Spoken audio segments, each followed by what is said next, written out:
E3 2018 is in full swing, and Ubisoft had a surprisingly decent showing, especially with Assassin's Creed Odyssey. Now, it feels like we just got a brand new Assassin's Creed game with Origins, and it does look kind of similar, but we want to give you the info with 10 things you need to know about Assassin's Creed Odyssey. Let's get started off with number 10. This game takes place in 431 BC. Now, this is 400 years before Bayek and 50 years after all the historic stuff with Leonidas. Now, this does take place during the Peloponnesian Wars, so it's Sparta and Athens facing off. During the game, from what we've seen so far, you do get to see famous characters, philosophers like Barnabas and Socrates, and according to the creators, this is a time period they've been discussing and working on since Assassin's Creed Syndicate. This has been billed by them as an epic Greek tragedy designed to really push how you interact with history compared to the previous games, and the focus isn't really on becoming an assassin. Instead, it's about being a mercenary and becoming a legendary Greek hero. Which begs the question, I want to see how people feel about this, because, you know, if you're not really an assassin, what are we doing here? But to answer that question at number 9, I think this might tie in to previous games more than we'd expect, because at the end of the main trailer for the game that we got at E3, we get a brief glimpse of Layla Hassan, the character in the modern world who played a pretty big role in accessing Bayek and Aya's memories in Assassin's Creed Origins. Now, I won't go into spoiler territory with that stuff, but it basically confirms we know what the modern setting is for this game. According to Ubisoft, it does continue Layla's adventures. So I'm curious to see where that actually goes.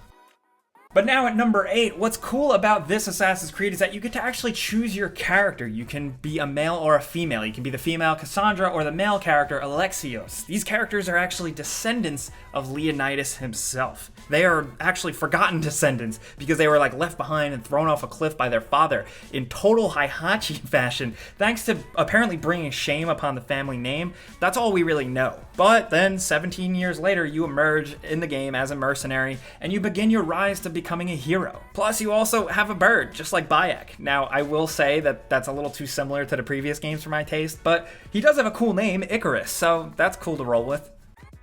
But moving right along, next at number 7, it seems like character emphasis is going to be the name of the game. While you choose between a male or a female, their story arc will mostly remain the same, but what really matters and what makes a difference is the decisions you make. The game will have lots of decisions to make and branching dialogue trees, and talking to characters, you're going to be able to do typical RPG stuff like lie or coerce or charm people. Not only that, there are romances! I know that sounds really stupid to be excited about, but that was some of the coolest aspects of some of the BioWare games and just old school RPGs in general. You can apparently pursue romances with the character Kira or Thelatus, or both, and gender apparently doesn't matter, so you can do whatever you want. Character-wise, since it is such an importance, there is apparently over 30 hours of dialogue. So while Origins really did kind of roll in trying to have side quests that actually mattered and had an interesting story similar to The Witcher 3, it seems like Odyssey is kind of doubling down on that, and I'm okay with that. I'm totally done with filler side quest stuff, and if it has real written dialogue that's actually interesting, I'm down.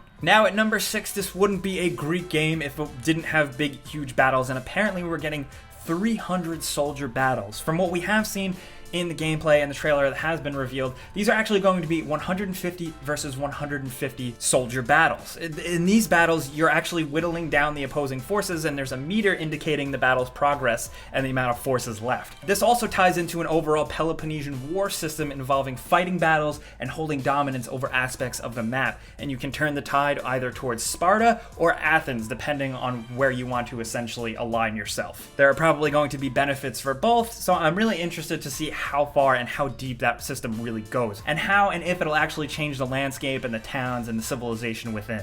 Now at number 5, let's talk combat, because it does seem similar to Origins. Origins did find somewhat of a sweet spot. Personally, I wasn't the biggest fan of it, but I know a lot of other people were into it. Now with new additions, you get a strong kick that is totally just the kick from that scene in the beginning of 300, but it does seem totally useful from the gameplay. You also get access to pull both triggers and do special abilities again, this time involving the Spear of Leonidas, which is actually handed down to you for use as an offhand weapon. It's also glowy and magical and kind of makes me think it has ties to Pieces of Eden or some Assassin's Creed lore, stuff like that, but don't quote me on that. Along with the special abilities with your weapons, bows also now have their own special abilities, like calling down a rain of arrows upon your enemies, which looks pretty cool.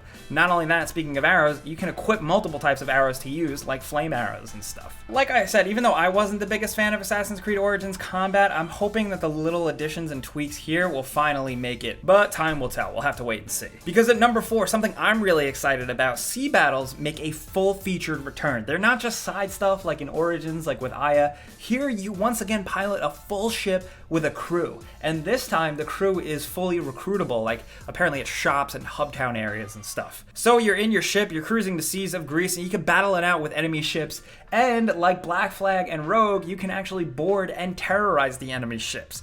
I'm really happy this is making a return. That was some of my favorite gameplay stuff from Assassin's Creed in general. Plus, as a nice bonus, sea shanties are also a thing again, although this time they're Greek song poems and not just dirty pirate songs. But hey, I'll take it. Because at number 3, speaking of the ocean, let's talk about the world. This is apparently the series' biggest open world yet. According to Ubisoft, it measures approximately 1.6 times the area of Assassin's Creed Origins Egypt. Half of that is water, of course, but judging from gameplay and trailers, we've seen a nice variety of the world, from snow-capped mountains, forests in the fall, hot island beaches and shores, and grassy plains that stretch pretty far. Interestingly enough, the game looks surprisingly mythical and different than I would expect, with ancient statues carved into rock representing Greek mythological figures and stuff, and honestly, it looks cool as hell. I'm just wondering how far they'll actually take the Greek mythology, because we did get a glimpse at somewhat of a mythical creature like a minotaur or something. Maybe that's DLC, maybe that's a dream sequence. I don't know, I'm just pulling it out of my ass. Now at number 2, talking about the actual design philosophy, according to the developers, with the focus on Assassin's Creed Origins, the idea was to bring the Assassin's Creed world and combat to a new generation.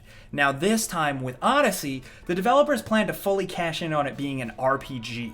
The branching dialogue and choices is one big aspect, but the other is the look and character progression. There's a color-based loot system that returns, but now with cool Greek helmets.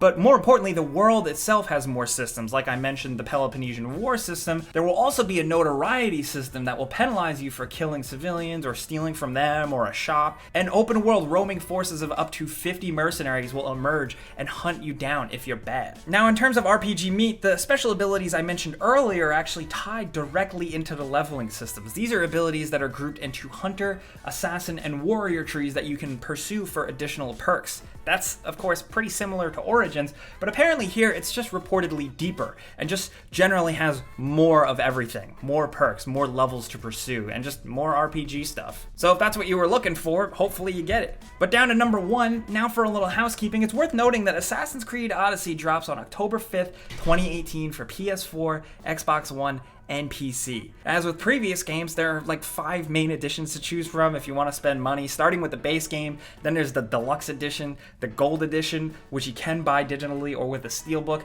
and the ultimate digital edition, which includes pretty much everything. It's worth noting though that only the gold and ultimate editions include the season pass if you're feeling nasty.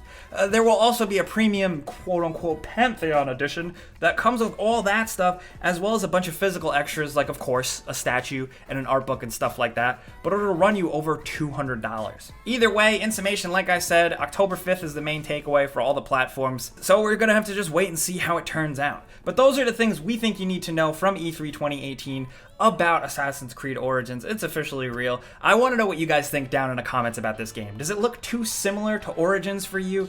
Because that's my biggest criticism. I'm happy about the naval battles, but I don't know if that's going to be enough to really make it feel fresh and different like Origins did compared to the previous games. But who knows? Let's talk about this stuff down in the comments, whether you're cynical or excited. We want to hear from you. If you learned a thing or two, clicking the like button definitely helps us out. We really do appreciate it, but if you are new, you should consider subscribing because we put out stuff like this every single day.